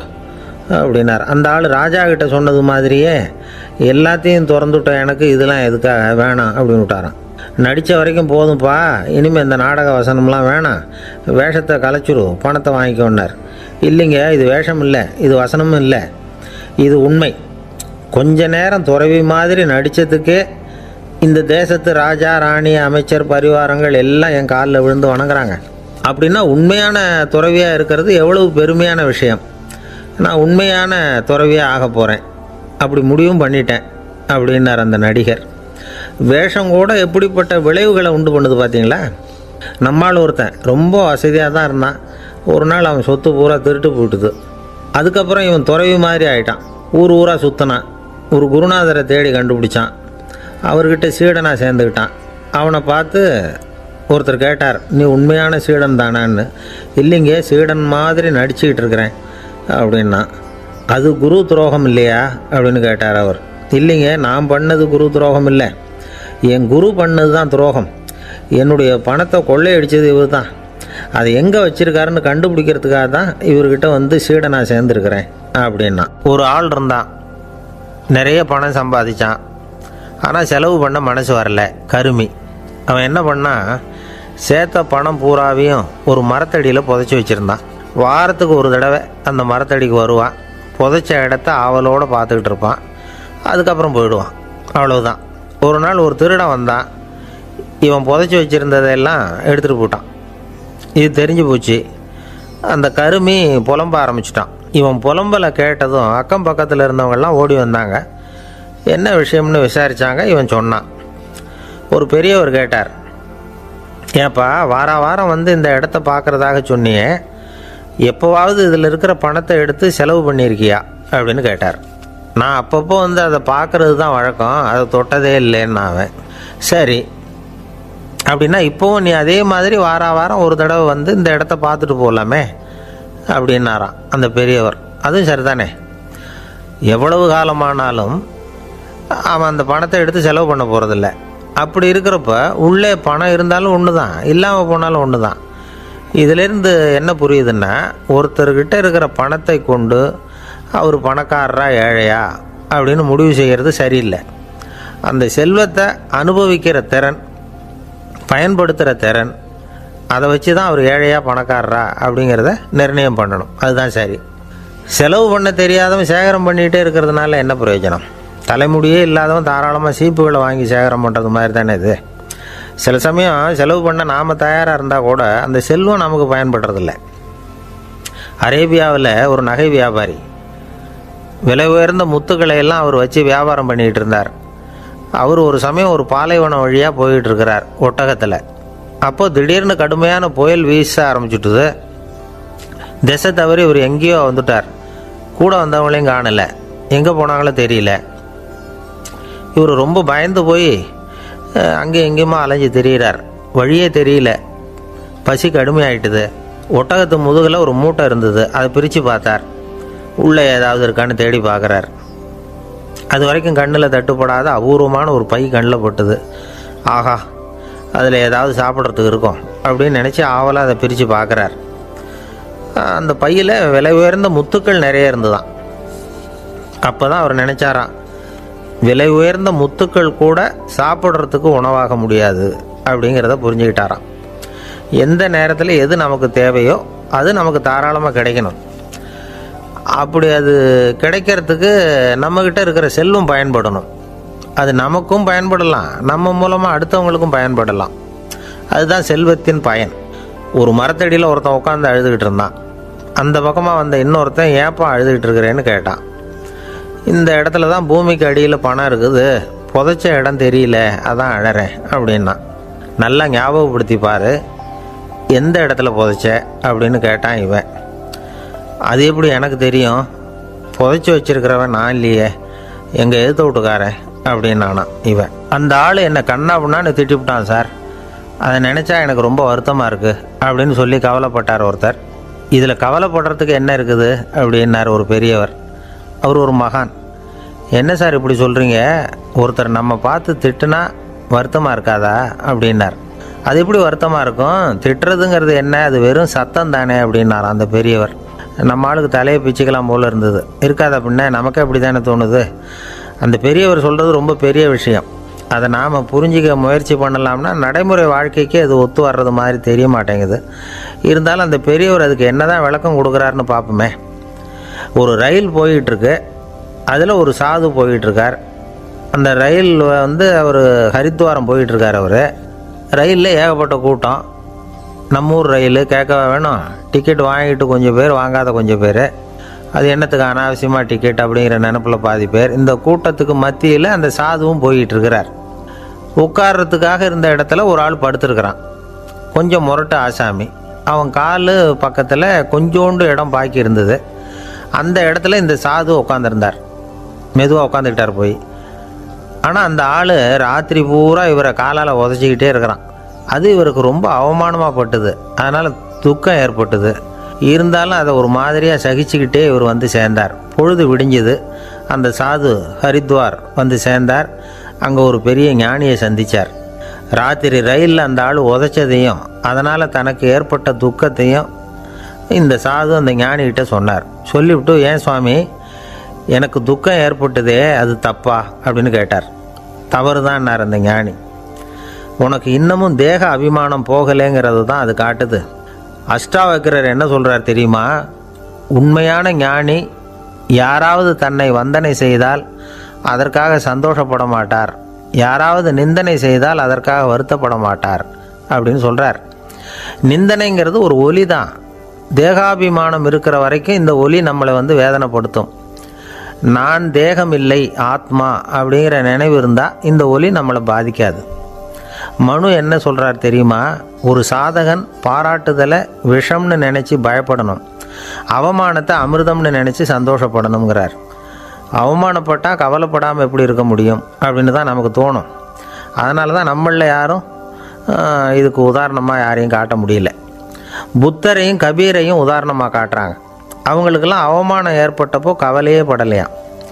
புத்தரை அவமானப்படுத்தணுங்கிறதுக்காக கௌசாம்பி ராணி ஒரு இளம் பெண்ணை கொலை பண்ணி சடலத்தை புத்தர் குடிசைக்கு முன்னாடி போட சொன்னார். போட்டாங்க. புத்தர் தான் அந்த பொண்ணை கெடுத்து கொலை பண்ணிவிட்டார்னு எல்லாரும் நினச்சாங்க. ஆனால் புத்தர் இதை பற்றி கவலையே படலை.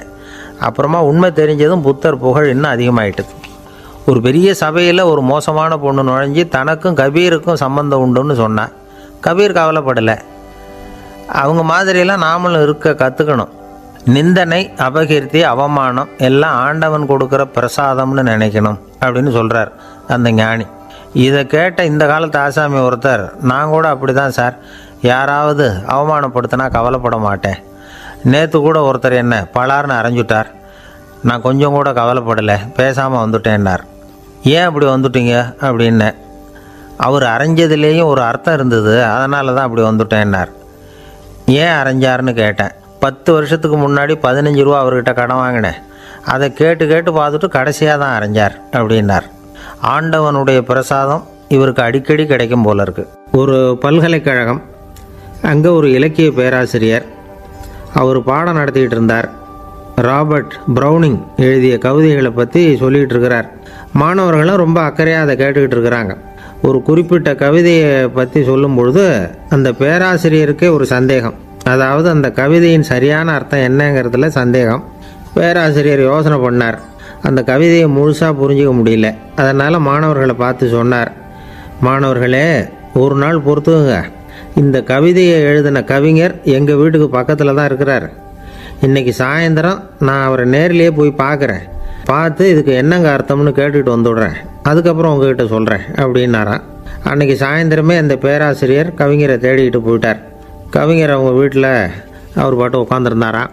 இவர் போய் அவர் முன்னாடி உட்காந்தார். அப்புறம் கேட்டார், ஐயா, அந்த கவிதையின் முழு பொருள் என்னன்னு தெரிஞ்சுட்டு போகிறதுக்காக வந்திருக்கிறேன் அப்படின்னாராம். எந்த கவிதை அப்படின்னாராம் அவர். இவர் அந்த கவிதையை சொல்லியிருக்கார். கவிஞர் கொஞ்சம் யோசனை பண்ணிவிட்டு அப்புறம் சொன்னாராம், பேராசிரியரே, நீங்கள் கொஞ்சம் தாமதமாக வந்துட்டீங்கன்னாராம். இவருக்கு ஒன்றும் புரியல. நீங்கள் என்ன சொல்கிறீங்க? நான் தாமதமாக வந்துட்டேன்னா? நீங்கள் தான் உயிரோடு இருக்கிறீங்களே, அப்படி இருக்கும்பொழுது நான் தாமதமாக வந்துவிட்டேன்னா அது எப்படி அப்படின்னு இவர் குழம்பி இருக்கிறார். இப்போ கவிஞர் சொன்னாராம், ஐயா, நான் உயிரோடு இருக்கிறேன்னா இல்லையாங்கிறது முக்கியம் இல்லை. நான் அந்த கவிதை வரிகளை எழுதினப்போ 2 பேருக்கு அதோட அர்த்தம் தெரிஞ்சிருந்தது. இப்போ ஒரே ஒருத்தருக்கு தான் அதோட அர்த்தம் தெரியும் அப்படின்னாராம். பேராசிரியர் யோசனை பண்ணியிருக்கார். அப்படின்னா அந்த ஒருத்தர் கவிஞர் ராபர்ட் ப்ரௌனிங்கை தவிர வேறு யாராக இருக்க முடியும்? இவர் தான் அப்படிங்கிறத அவர் மனசில் நினச்சிக்கிட்டார். அதனால் சொன்னார், ஐயா நான் தாமதமாக வரல, அந்த கவிதையின் பொருள் என்ன அது சொல்லுங்கன்னார். பேராசிரியரே, நான் சொல்கிறது உங்களுக்கு புரியலன்னு நினைக்கிறேன். நான் இந்த வரிகளை எழுதினப்போ 2 பேருக்கு அதோட அர்த்தம் தெரிஞ்சிருந்தது. அந்த 2 பேர் யாருன்னா, ஒருத்தர் ராபர்ட் ப்ரௌனிங், அதாவது நான், இன்னொருத்தர் கடவுள். இப்போ அது கடவுளுக்கு மட்டும்தான் தெரியும். நானே இதை பற்றி பல தடவை யோசனை பண்ணி பார்த்தேன். இது ரொம்ப அழகானது, ஆனாலும் ரொம்ப வழுக்கலானது. அதை பிடிச்சிட்டோம்னு நினச்சிக்கிட்டு இருக்கும் பொழுதே காற்று மாதிரி அது உங்ககிட்ட இருந்து ஓடி போயிடுது. எனக்கு ரொம்பவும் வருத்தமாக தான் இருக்குது. நிச்சயமாக நான் தான் இந்த வரிகளை எழுதியிருக்கிறேன். அதில் அர்த்தம் இருக்குங்கிறது எனக்கு தெரியும், அதை நான் உணர்றேன். ஆனால் நீங்கள் என்னை மன்னிக்கணும். எனக்கே கூட அதை என்னால் விளக்க முடியல. அப்படி இருக்கும் பொழுது உங்களுக்கு எப்படி அதை நான் விளக்க முடியும் அப்படின்னாரா அந்த கவிஞர். அனுபவிக்கப்படக்கூடிய எல்லாமே விளக்கப்படக்கூடிய ஒன்றல்ல, விளக்கப்படும் எல்லாமே அனுபவிக்கப்படக்கூடிய ஒன்றல்ல அப்படிங்கிறது ஞானிகளுடைய கருத்து. அதுக்காக தான் அந்த சம்பவம். வாழ்க்கையில் நீங்கள் தொடர்ந்து ஆய்வு செய்து கொண்டே இருக்கக்கூடிய விளக்கங்களை ஒருபோதும் அடைய முடியாத பரிமாணங்கள் இருக்கிறதுனால தான் அது அலுப்பு தட்டாமல் இருக்குது. உங்களால் நிறைய அனுபவிக்க முடியும், இருந்தாலும் நீங்கள் அனுபவித்து அறிந்த விஷயங்கள் கூட வார்த்தைகளால் விளக்கப்பட முடிவதில்லை அப்படிங்கிறது பெரியோர் சிந்தனை. இதெல்லாம் ஒரு பக்கம் இருக்கட்டும். நமக்கு தெரிஞ்ச பேராசிரியர் ஒருத்தர் 1 மணி நேரம் ரொம்ப விவரமாக வகுப்பு எடுத்தார். கடைசியாக சொன்னார், மாணவர்களே, ரொம்பவும் எளிமையாக விளக்கமாக எல்லா விவரமும் சொல்லியிருக்கிறேன். அதனால் இதில் உங்களுக்கு சந்தேகம் வர்றதுக்கு வாய்ப்பே இல்லை. இருந்தாலும் கேட்க வேண்டிய கடமை கேட்குறேன். இது வரைக்கும் நடத்தினதில் யாருக்காவது ஏதாவது சந்தேகம் உண்டா அப்படின்னு கேட்டாராம். எனக்கு ஒரே ஒரு சந்தேகம்தான் சார் அப்படின்னு எழுந்திரிச்சு நிற்கிறான் ஒருத்தன். என்னன்னு கேட்டாராம். இது வரைக்கும் நீங்கள் என்ன பாடம் சார் நடத்துனீங்க அப்படின்னானா அவன். அம்மாக்காரங்களுக்கு அடிக்கடி ஏற்படுற கவலை ஒன்று உண்டு. அதாவது குழந்தை சரியாக சாப்பிட மாட்டேங்குதே அப்படிங்கிற கவலை. இவங்கெல்லாம் ஒரு விஷயத்தை நல்லா புரிஞ்சுக்கணும். குழந்தைகள்ங்கிறவங்க பெரியவங்க மாதிரி இல்லை. அவங்க கடிகாரத்தில் மணியை பார்த்துட்டு சாப்பிட்றதுக்கு உட்கார்ற ரகம் கிடையாது. பசிச்சா சாப்பிடுவாங்க, இல்லைன்னா விளையாடுவாங்க அல்லது தூங்குவாங்க. அது புரியாமல் அவங்கள கட்டாயப்படுத்தி அல்லது மிரட்டி சாப்பிட வைக்கிறது ரொம்ப தப்பு. ஒரு 8 மாத குழந்தைக்கு 3 மணி நேரத்துக்கு ஒரு தடவை பசிக்கும். அந்த நேரம் பார்த்து சாப்பாடு கொடுத்தா அடம் பண்ணாமல் அது பாட்டுக்கு சாப்பிட்றோம். அதே குழந்தைக்கு 1 வயசு ஆகிறப்போ 4 மணி நேரத்துக்கு ஒரு தடவை பசிக்கும். இந்த வயசில் இயற்கையாகவே பசி குறைஞ்சிருக்கும். அது புரியாமல் என் குழந்தை முன்னாடி மாதிரி இப்போ சரியாக சாப்பிட மாட்டேங்கிறான் அப்படின்னு சில பேர் டாக்டர்கிட்ட போய் சொல்லிக்கிட்டு இருப்பாங்க. இன்னொரு விஷயம், ஒரு குழந்தைக்கு வயசு அதிகமாகிற வேகத்துக்கு உடம்பு எடையும் அதிகமாகிக்கிட்டே போகாது. உடம்பு எடை அதிகமாகிற வேகம் குறைஞ்சிக்கிட்டே வரும். 6 மாத குழந்தைக்கு ஒரு வாரத்தில் 150 கிராம் எடை கூடும். ஒரு வயசில் வாரத்துக்கு 71 கிராம் எடை கூடும். இது புரியாமல் அதிகமாக சாப்பாட்டை கொடுத்து குழந்தைய கஷ்டப்படுத்தக்கூடாது. ஏன்னா அளவுக்கு மீறின உணவு அஜீரணத்தை உண்டு பண்ணிவிடும். குழந்தைக்கு ஒரு தட்டில் கொஞ்சமாக ஆகாரத்தை வச்சு கொண்டுகிட்டு போய் கொடுக்கணும். மலை மாதிரி குவிச்சு வச்சா அதை பார்த்ததுமே பசி அடங்கி போயிடும். அடித்து மிரட்டி பயமுறுத்தி குழந்தைய சாப்பிட வைக்கிற பழக்கம் இருக்குது பாருங்கள், அதுக்கு ஃபுட் ஃபோர்ஸிங் அப்படின்னு பேர். இப்படி பண்ணினா குழந்தைக்கு சாப்பாட்டில் விருப்பம் குறைஞ்சிரும், அதை கண்டாவே வெறுக்க ஆரம்பிச்சிடும். அது மாதிரி உளம் சார்ந்த பசி குறைவு, சைக்கோஜெனிக் அனோரெக்சியா, அது ஏற்படுமா. சாப்பாடுங்கிறதே ஒரு தண்டனை மாதிரி தோணும். குழந்தைகளுக்கு பிடிச்ச மாதிரியான ஆகாரத்தை கொடுக்கணும். சத்து அதிகம் இருக்குங்கிறதுக்காக அதுக்கு பிடிக்காத ஆகாரத்தை கொடுத்து கட்டாயப்படுத்தக்கூடாது. குழந்தைகளுக்கு 2 வயசு ஆகிறப்போ இயற்கையாகவே எதிர்மறை குணம் உண்டாகும். அதாவது அந்த எதிர்மறையாக பேசுகிறது. இது மாதிரி சமயங்களில் நாம் என்ன சொல்கிறோமோ அதுக்கு நேர்மாறாக நடந்துக்கும். ஏட்டிக்கு போட்டி. சாப்பிட சொன்னால் விளையாட போகும், விளையாட சொன்னால் சாப்பாடு கேட்கும். இதை புரிஞ்சுக்கிட்டு நடந்துக்கணும். குழந்தை சொன்ன பேச்சை கேட்கலேன்னு கோவப்படக்கூடாது. குழந்தை வளர வளர பிடிவாத குணம் வர்றது சகஜம். கேட்டதை வாங்கி கொடுத்தா தான் சாப்பிடுவேன் அப்படின்னு பிடிவாதம் பண்ணும். வாங்கி கொடுத்து விடுறது தான் உத்தமம். நீங்களும் அதுக்கிட்ட பிடிவாதம் பண்ணிகிட்டு இருக்கக்கூடாது. ஏன்னா கேட்டது கிடைக்கலையேங்கிற ஏமாற்றம் கூட குழந்தையோட பசியை குறைச்சிரும். கேட்டது கிடைச்சிட்டா பசி அதிகமாகும். கொடுத்ததை மலமலன்னு சாப்பிட்றோம். குழந்தைகளுக்கு கண்ட நேரத்தில் சாப்பிட்றதுக்கு எதையாவது வாங்கி கொடுத்துக்கிட்டு இருந்தால் சாப்பாட்டு நேரத்தில் சாப்பிடாமல் அடம் பண்ண ஆரம்பிச்சிடும். பள்ளிக்கூடம் போகிற பிள்ளைங்க காலை உணவை சரியாக சாப்பிட மாட்டாங்க. அச்சம், அவசரம், பரபரப்பு இதெல்லாம் தான் காரணம். பள்ளிக்கு புறப்படுறதுக்கு ஒரு 3/4 மணி நேரத்துக்கு முன்னாடியே சாப்பாடு போட்டுருங்க, அது சரியாக போடும். படிக்கிற குழந்தைகள் உடல் சோர்வு, மனச்சோர்வு இது காரணமாக கூட சாப்பிட மறுக்கிறது உண்டு. இப்போ உதாரணமாக சாயந்தரம் விளையாடி விட்டு வீட்டுக்கு வந்ததும் சாப்பிட சொன்னால் வேணாம்பாங்க. இது உடல் சோர்வு. ரொம்ப நேரம் வீட்டு பாடங்களை செஞ்சு முடித்த கையோடு சாப்பிட சொன்னாலும் அவங்களால சரியாக சாப்பிட முடியாது. இது உளச்சோர்வு, அதாவது மனச்சோர்வு. இதை தவிர குழந்தைகளுக்கு உடல்நல குறைவு ஏற்பட்டால் கூட சாப்பிட மறுக்கிறது உண்டு. சில மருந்து மாத்திரைகள் கூட பசியை குறைச்சிரும். அதனால் சரியாக தெரிஞ்சுக்கிட்டு குழந்தைகளை சாப்பிட வைக்கணும். அது புரியாமல் கையில் சாப்பாட்டு தட்டை வச்சுக்கிட்டு குழந்தைகளை விரட்டிக்கிட்டு அலையக்கூடாது. ஒரு சின்ன பையன் சொன்னான், எங்கள் அம்மா சாப்பாடு போடுறது தெரிஞ்சால் நான் உடனே வீட்டை விட்டு வெளியில் ஓடி போடுவேன் அப்படின்னா. ஏன் அப்படி பண்ணுறேன்னு கேட்டோம். எங்கள் அப்பா கூட அது மாதிரி தான் சார் பண்ணுவார் அப்படிங்கிறான். பந்திக்கு முந்தர ஆசாமிகள் நம்மளில் பல பேர் உண்டு. அப்படி முந்தறதுக்கு கூட முயற்சி பண்ணுறவங்க நிறைய பேர் இருக்கிறாங்க. இதில் என்ன ஒரு விஷயம்னா, பந்திக்கு முந்தறது கூட தப்பு இல்லை. ஆனால் அப்படி ஒரு விருந்தில் ஆளாக போய் உட்காந்து சாப்பிட்டா கூட வெளியில் வர்றப்ப என்ன பெரிய விருந்து வச்சுட்டான், சாம்பாரில் உப்பு இல்லை, ரசத்தில் காரம் இல்லை அப்படின்னு குறை சொல்லிகிட்டே வர்றது இருக்குது பாருங்கள். அது சரியில்லை, நாகரிகமும் இல்லை. கல்யாண பத்திரிகையில் என்ன போட்டிருக்குது, என் பொண்ணுக்கும் இன்னார் பையனுக்கும் கல்யாணம், எல்லாரும் குடும்பத்தோடு வந்திருந்து மணமக்கள் ஆசீர்வதிக்கணும், இப்படி தானே போட்டிருக்கோம். குடும்பத்தோடு விருந்து சாப்பிட்டு சாப்பாடு எப்படி இருக்குன்னு அபிப்பிராயம் சொல்லிவிட்டு போங்க அப்படின்னா போட்டிருக்கு கல்யாண பத்திரிகையில். ஒருத்தர் வீட்டு விசேஷத்துக்கு போயிருக்கோம்னா எவ்வளவோ அசௌகரியங்கள் நமக்கு ஏற்படலாம். ஏராளமான கூட்டம் வந்திருக்கும். எல்லாரையும் அவங்க தனித்தனியாக கவனிச்சிக்கிட்டு இருக்க முடியாது. நாம் தான் அனுசரித்து நடந்துக்கணும். நாமளாக போய் வாழ்த்த வேண்டியவங்களை வாழ்த்தி விட்டு சேரணும். அதை விட்டுட்டு பத்திரிக்கை கொடுத்தானேன்னு போனேன், கவனிப்பே சரியில்லை அப்படின்னு புலம்பிக்கிட்டு இருக்கக்கூடாது. ஒரு விருந்துக்கு போனால் அங்கே எப்படி நடந்துக்கணும் அப்படிங்கிறத பற்றி கூட அனுபவசாலிகள் சில விவரங்கள்லாம் சொல்லியிருக்கிறாங்க. இந்த காலத்தில் கல்யாணம், பிறந்த நாள், அது இதுன்னு நிறைய விருந்துகள் நடக்குது. அதெல்லாம் எதுக்காக? மனித உறவுகளை வளர்த்துக்கிறதுக்காக தான், வேறு எதுக்கு? ஒரு விருந்துக்கு போனால் அமைதியாக பொறுமையாக போய் உட்காரணும். அடித்து பிடிச்சிக்கிட்டு இடத்த பிடிக்க போகிறேன் அப்படின்னு நிற்கக்கூடாது. முதல் பந்தி நடந்துக்கிட்டு இருந்தால் அது முடிஞ்சு இலை எடுத்து சுத்தம் பண்ணதுக்கு அப்புறம் போய் உட்கார்றது தான் நாகரீகம். இலை எடுக்கிறதுக்கு முன்னாடியே அங்கே போய் உட்காந்தா நல்லா இருக்காது. நீங்கள் சாப்பிட்டுட்டு உட்காந்துருக்கீங்களா, சாப்பிட்றதுக்கு உட்காந்துருக்கீங்களா, பார்க்குறவங்களுக்கு சந்தேகம் வந்துடும். அதே மாதிரி இலையில் எல்லா ஐட்டமும் பரிமாறினதுக்கு அப்புறம் சாப்பிட ஆரம்பிக்கணும். ஒவ்வொரு ஐட்டமாக வைக்க வைக்க நாம் பாட்டுக்கு எடுத்து உள்ளே தள்ளிகிட்டே இருந்தோம்னா எதை வச்சோம் எதை வைக்கலன்னு பரிமாறினவரே குழம்பி போயிடுவார். ஏன்னா எப்போ பார்த்தாலும் இலை காலியாகவே இருக்கும். சாப்பிட்றப்போ உங்கள் சாப்பாட்டையே நீங்கள் கவனிக்கணும். அடுத்தவங்க இலையில் என்ன இருக்குது, பக்கத்தில் இருக்கிறவர் எதை அதிகமாக சாப்பிட்றார், இதெல்லாம் நமக்கு என்னத்துக்கு? எல்லாரும் சாப்பிட்டு முடிக்கிற வரைக்கும் பொறுமையாக இருக்கிறது தான் நல்லது. நீங்கள் மட்டும் திடீர்னு பாதியில் எழுந்திரிச்சு பக்கத்தில் இருக்கிறவங்களுக்கு சங்கடமாக இருக்குமேங்கிறதெல்லாம் யோசிக்காமல் நீங்கள் பாட்டு எழுந்திரிச்சு போகக்கூடாது. பக்கத்தில் உள்ளவங்க உங்களை எழுந்திரிக்க சொன்னால் எழுந்திரிச்சு போகலாம். விருந்துகளில் சாப்பாட்டை வீணாக்கிறதே ஒரு நாகரிகமாக போட்டுது. இந்த காலத்தில் சாப்பாட்டுக்கே கஷ்டப்பட்டுக்கிட்டு பல பேர் இந்த உலகத்தில் இருக்கிறப்போ சாப்பாட்டை வீணாக்கிறது எவ்வளோ பெரிய மோசங்கிறத நினச்சி பார்க்கணும். வேணுங்கிற அளவுக்கு கேட்டு வாங்கி சாப்பிட்றது தான் முறை. விருந்தில் இந்த பஃபே அப்படின்னு சொல்லி ஒரு முறை சொல்கிறாங்கல்ல, அதாவது உணவு வகைகளையெல்லாம் பொதுவாக ஒரு இடத்துல வச்சுடுறது, நமக்கு தேவையானதை நாமே எடுத்து ஒரு தட்டில் போட்டுக்கிட்டு சாப்பிட வேண்டியது. இதில் கூட சில பேர் தேவைக்கு அதிகமாக எடுத்து போட்டுக்கிட்டு வீணாக்குறாங்க. சில சமயம் கடைசியாக சாப்பிட போகிறவங்களுக்கு எல்லா ஐட்டமும் கிடைக்காம போகலாம்.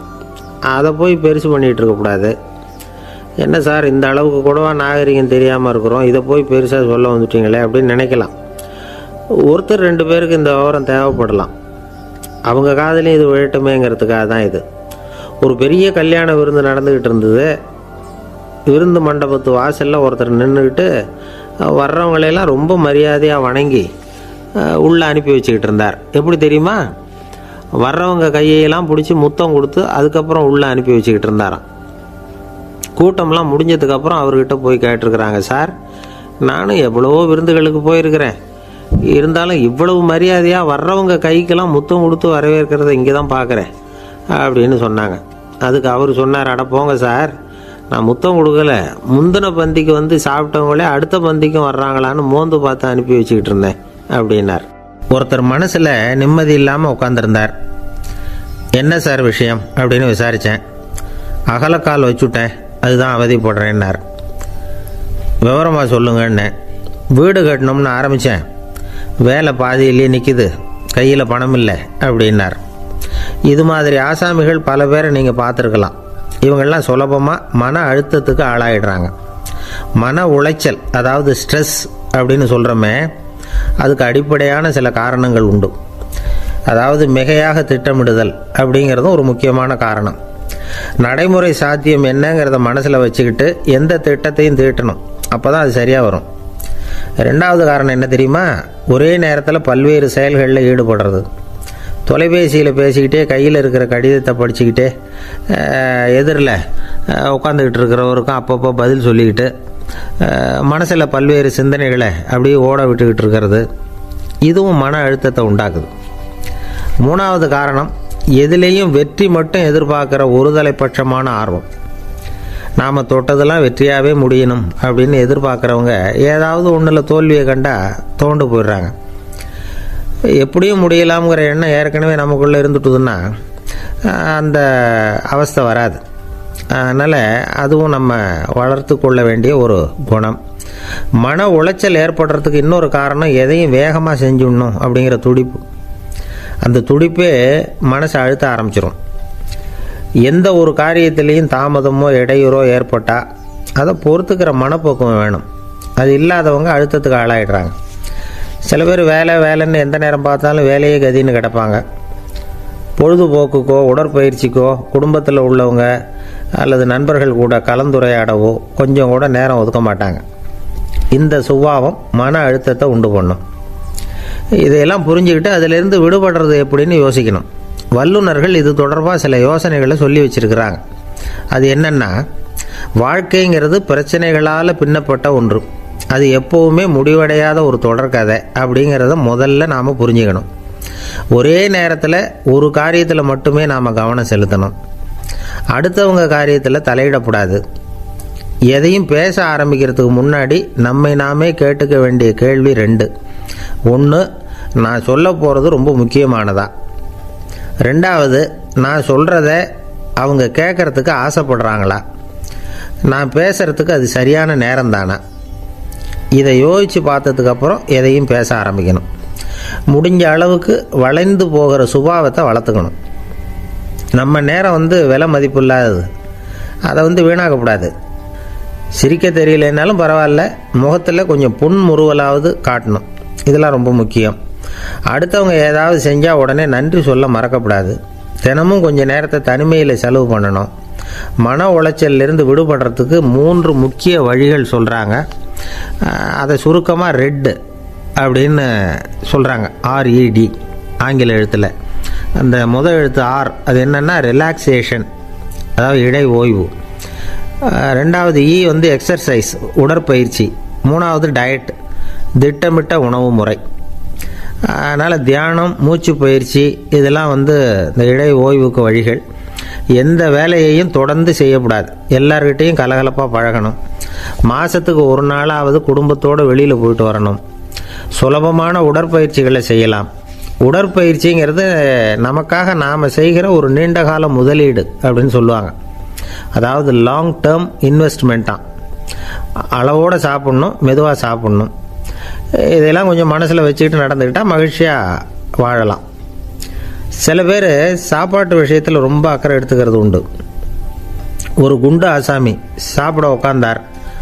முதல்ல ஒரு மாத்திரை சாப்பிட்டார். எதுக்குன்னு கேட்டோம். பசி எடுக்கிறதுக்குன்னார். சாப்பிட்டு முடித்தார்.